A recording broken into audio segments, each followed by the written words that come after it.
Separatist leaders in eastern Ukraine threatened Wednesday to abandon a ceasefire following changes to a law granting their region's self-rule.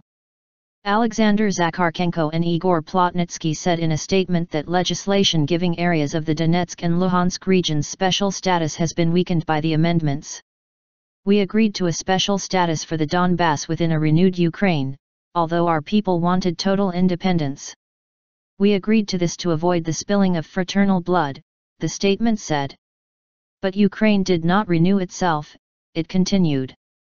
Rebels have pushed for revisions to the constitution to decentralize power, but argue that authority is still held by powerful businessmen. A law on granting autonomy to eastern territories was approved by Parliament Tuesday, but with a number of changes that have drawn sharp criticism from Moscow-backed rebels and Russia alike. Foremost among the rebels' objections is a requirement for elections, to be held under Ukrainian laws, to take place before the special status can come into effect.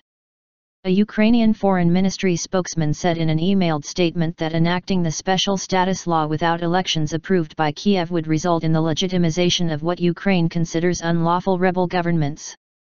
Russian Foreign Minister Sergei Lavrov said Ukraine's parliament had undertaken a wholesale rewriting of the agreement. What comes out of Parliament's decree is that only when these territories are led by somebody suitable for Kiev will the law on special status come into effect, he said.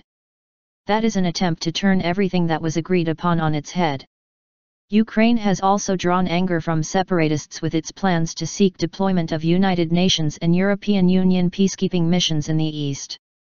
Parliament voted Tuesday to back a formal request for the mission. Zakharchenko and Plotnitsky said placement of a peacekeeping contingent had not been agreed at ceasefire negotiations concluded between the leaders of Ukraine, Russia, Germany, and France last month in the Belarusian capital, Minsk.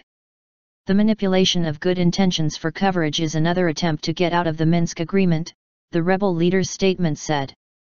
A UN peacekeeping mission would likely need backing from all 5 permanent members of the Security Council, and Russia is almost certain to resist the move. More than 6,000 people have been killed since fighting broke out last April. Clashes have reduced substantially since a ceasefire was declared last month.